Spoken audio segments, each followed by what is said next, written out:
இன்றைக்கி நாங்கள் மாண்டினெக்ரோ ட்ரிப்பில் போகிற இடம் பேர் தான் லீப்பா கேவ். லீப்பா கேவ் வந்துட்டு மவுண்டன் டாப்பில் இருக்குது. அது இருக்கிற ஊர் பேர் வந்து செட்டினே அப்படின்னு சொல்லுவாங்க. இது வந்து ஓல்டு கேபிட்டல் ஆஃப் பொட்கொரிட்ஸா. ஸோ வந்து செட்டினே போகிறதுக்கு நாங்கள் வந்து கேப் பிடிச்சிட்டு பொட்கொரிட்ஸாலேருந்து போனோம். ஸோ இந்த கேவ் போகிறதுக்கு இந்த ட்ரக்கில் இந்த ட்ரெயினில் தான் கூட்டிகிட்டு போகிறாங்க எல்லாரையும். வாங்க போகலாம். இப்போ வந்து நம்ம கேவ்க்குள்ளே வந்துட்டோம். இவ்வளோ இருட்டாக இருக்குது. பிகாஸ் ஃப்ளாஷ் லைட் போட்டு வீடியோ எடுக்கக்கூடாதுன்னு சொல்லிட்டாங்க. ஸோ நான் கேவ்க்குள்ளே தான் நின்றுக்கிட்டு இருக்கேன். பார்த்தீங்கன்னா அவ்வளோ அழகாக இருக்குது.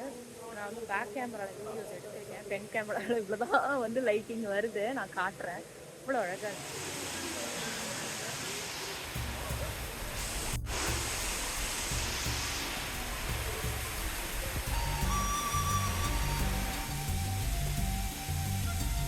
உள்ளே போனோன்னே ஏதோ வேறு ஏதோ உலகத்துக்கு போன போது ஒரு ஃபீல் வரும். ஸோ இது வந்து விட்டமின்காலையும் மினரல்ஸாலையும் ஃபார்ம் பண்ண ஒரு கேவுன்ற மாதிரி சொல்கிறாங்க. ஸோ இதுக்கு முன்னாடி வந்து இந்த ரிவர் செட்டினே வந்து இந்த கேவில் ஓடிட்டு இருந்ததாகவும், அது இப்போ வந்து வேறு வழியில் போகிறதுனால இந்த இடம் வந்து அப்படியே ஒரு குகை மாதிரி உருவாயிடுச்சு அப்படின்ற மாதிரி சொன்னாங்க. ஸோ லீப்பா கேவோட என்ட்ரி டிக்கெட்ஸ் அப்படின்னு பார்த்தீங்கன்னா ஒருத்தருக்கு வந்து 11.20 பவுண்ட்ஸ் நாங்கள் கொடுத்தோம். நாங்கள் இது வந்து booking.com தான் வந்துட்டு புக் பண்ணோம் இந்த டிக்கெட்ஸு. ஸோ நேரில் போனீங்கன்னா ஐ திங்க் 13 யூரோஸ் கிட்ட வாங்குறாங்க ஒருத்தருக்கு, which is very nominal. Because இந்த கேவ் வந்து அவ்வளோ ஒரு அழகாக இருந்தது, அவ்வளோ ஒரு வித்தியாசமாக இருந்தது பார்க்குறதுக்கு. இது எப்படின்னா எல்லாருக்கும் வந்துட்டு ஒரே ஒரு கைடு வந்து ஒரு கிட்டத்தட்ட ஒரு 20-30 பேரை வந்து அந்த ட்ரெயினில் கூட்டிகிட்டு போயிட்டு அவரே வந்து கூட்டிகிட்டு வந்து விட்டுருவார். ஸோ அந்த கைடு வந்து போகிற வழியிலலாம் வந்துட்டு சில ஹிஸ்டாரிக்கல் அந்த ரிலீஃப்ஸை காமிச்சு அது என்ன, அது எப்படி உருவாச்சு, எத்தனை ஆயிரம் வருஷம் ஆச்சு அது உருவாகிறதுக்குலாம் எக்ஸ்பிளைன் பண்ணுறாரு.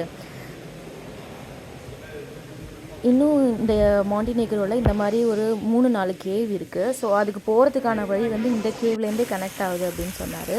ஸோ அந்த மாதிரி போகணும் அப்படின்னா வந்துட்டு சம்மர் சீசனில் தான் போக முடியும். ஏன்னா வந்து இப்போ ஸ்ப்ரிங் ஆட்டம் டைமில் அது ஃபுல்லாக தண்ணியில் மூடி இருக்கும். ஸோ நம்மளால் போக முடியாது.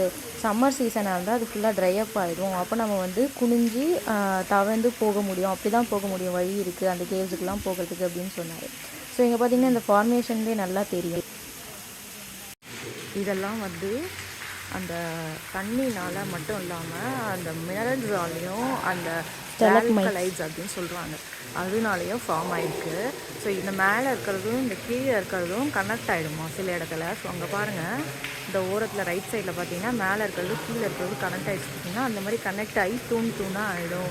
ஒரு காலத்தில் இது மொத்தமாக வந்து சேர்ந்து மூடிடும் அப்படின்னு